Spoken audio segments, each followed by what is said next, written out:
भारत और ब्रिटेन ने अब चीन के नाक में दम कर दिया है। ताइवान को लेकर हड़कंप सा मचा दिया है। एकदम से उथल पुथल वाले मोड में आ गया है चाइना और गुस्साए चाइना ने फाइटर जेट वगैरह सब कुछ भेज दिए हैं। जानेंगे क्या चल रहा है यहाँ पे। तो वहीं दूसरी तरफ अमेरिका ने बोला अब हथियार नहीं मिलेंगे तुम्हें। आखिर अमेरिका ने किसे छोड़ दिया है बीच मझधार में। जानेंगे क्या कुछ चल रहा है। रूस यूक्रेन की युद्ध में बहुत बड़ा टर्निंग पॉइंट। आइए जानते हैं इन खबरों को विस्तार से। हमने आपको अपनी कल की खबर में बताया था कि अचानक से सीसीपी में जाग गए जिनपिंग और जिनपिंग ने सेना की मीटिंग बुलाई। इस मीटिंग में इन्होंने कहा कि युद्ध के लिए तैयार हो जाओ। सिर्फ जंग ही एकमात्र विकल्प है, बिना लड़े कुछ भी हासिल नहीं होने वाला है। अब उस समय ही ये समझ में आ गया था कि चाइना किसी न किसी से जंग लड़ने के मोड में तो है, पर इस समय भारत और यूके खेल करेंगे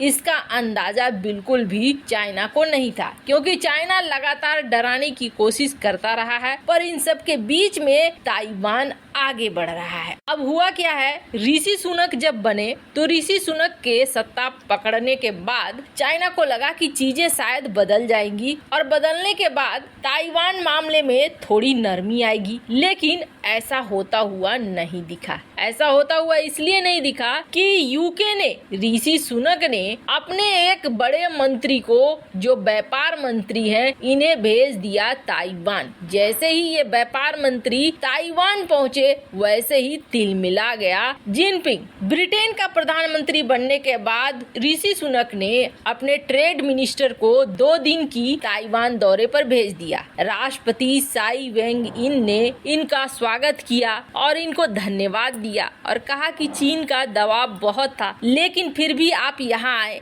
आपको बता दें, ग्रेग हैंड्स जो कि इस वक्त यूके के ट्रेड मिनिस्टर है, ये वहाँ पर पहुँचे हुए हैं और यहाँ पर पहुँचने का कुछ कारण तो होगा। तो आपको याद होगा कभी यूरोपीय यूनियन का सदस्य हुआ करता था इंग्लैंड यानी कि ब्रिटेन यानी कि यूके, लेकिन बाद में यूके ने यहाँ पर एग्जिट कर लिया था यूरोपीय यूनियन से और अब उसे फ्री ट्रेड एग्रीमेंट करने हैं कई देशों के साथ। तो यूके अब चाह रहा है कि ताइवान के साथ पहले फ्री ट्रेड एग्रीमेंट कर लो। फ्री ट्रेड एग्रीमेंट करने से क्या होगा कि यहाँ पर दोनों के व्यापार में बड़ी छूट मिल जाएगी। अब हमने आपको पहले भी बताया है, अमेरिका और यूके इतनी दिलचस्पी ताइवान में क्यों ले रहे हैं। 2 कारण है। एक तो अमेरिका को चीन को कमजोर करना है ताइवान को हथियार बनाकर, और दूसरी बड़ी चीज है ताइवान की सेमीकंडक्टर फैक्ट्री, जिसके लिए ये वहां पहुंच रहे हैं। दुनिया का 60% सेमीकंडक्टर ताइवान बनाता है और इस पर हर कोई अधिकार करना चाहेगा। यही वजह कि ऑस्ट्रेलिया ने कहा है कि अगर ताइवान के लिए अमेरिका लड़ता है तो इस युद्ध में ऑस्ट्रेलिया साथ देगा। मतलब यहाँ पश्चिमी दुनिया एक साथ उतरेंगे ताइवान के खिलाफ अगर लड़ाई होती है तो। अब चीन ने जैसे देखा ब्रिटेन के मंत्री ताइवान दौरे पर आए हैं, वैसे ही चीन का जो प्रवक्ता है झाओ लिजियान, उसने प्रेस कॉन्फ्रेंस किया और प्रेस कॉन्फ्रेंस करके ये कहा कि जो भी देश हमसे संबंध रखते हैं वो ताइवान के साथ आदान प्रदान नहीं करे, ताइवान के साथ कुछ व्यापार व्यवसाय की बात ना करे। इससे हमारी वन चाइना पॉलिसी बिल्कुल खतरे में आ जाती है। तुम हमारी वन चाइना पॉलिसी नहीं मान रहे हो, हमारे अलगाववादी ताकतों को मौका दे रहे हो, ये गलत है। अगर ऐसा करोगे तो बहुत बुरा अंजाम होगा। पहले तो धमकियों से समझाया, फिर धमकियों की भी बात नहीं बनी तो चाइना ने आखिरकार भेज दिए 60 चाइनीज एयरक्राफ्ट और 4 चाइनीज मिलिट्री वेसल्स, यानी कि पानी में भी भेज दिया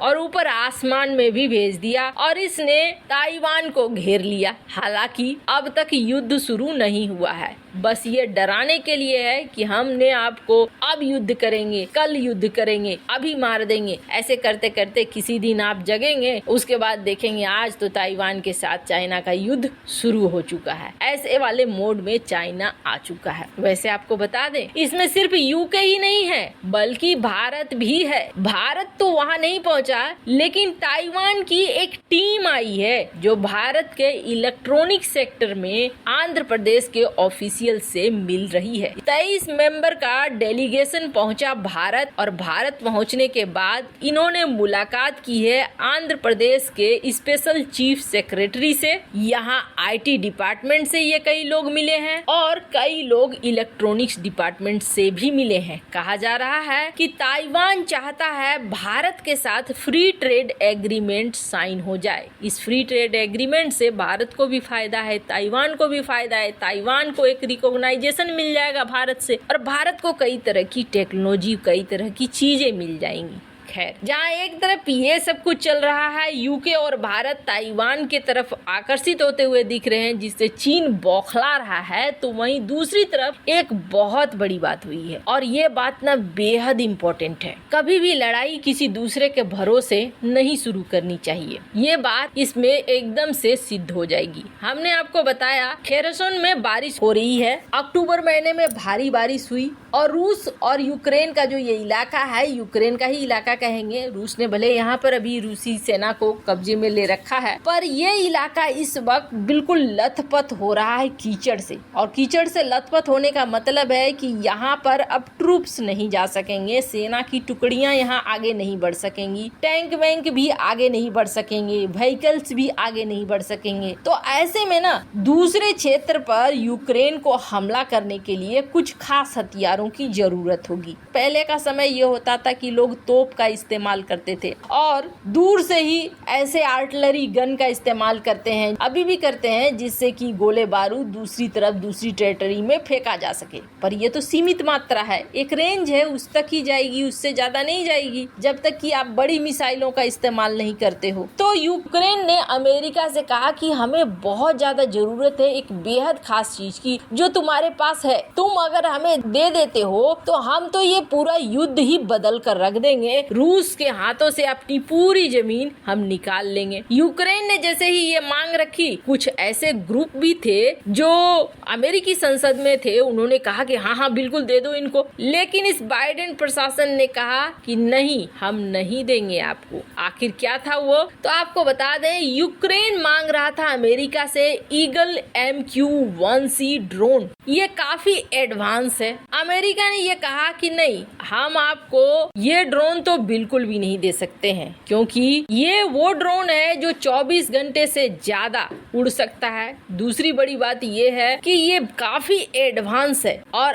अगर हमने आपको ये ड्रोन दे दिया और कहीं ये ड्रोन चोरी हो गया तो इसकी रिवर्स इंजीनियरिंग करके वो सारे फीचर्स भी जान जाएंगे हमारे दुश्मन, जो फीचर्स हमने इतने दिनों से छिपा कर रखा हुआ है। अब अमेरिका के इस रिफ्यूजल से यूक्रेन के लिए मुश्किलें शुरू हो गई हैं। यानी यूक्रेन को अमेरिका ऐसे बनाकर रखना चाहता है कि न इसे मरने देगा और न ही इसे जीने देगा। इसे हमेशा के लिए एक ऐसा देश बनाकर रखेगा जो रूस पे लगातार हमले करते ही रहे और अपनी बर्बादी की चिंता न करे। करीब करीब सीरिया वाले हालात यूक्रेन की बनाना चाहता है अमेरिका, ये तो साफ दिख रहा है। वैसे इस मामले में आपकी क्या राय है, कमेंट कर जरूर बताएं।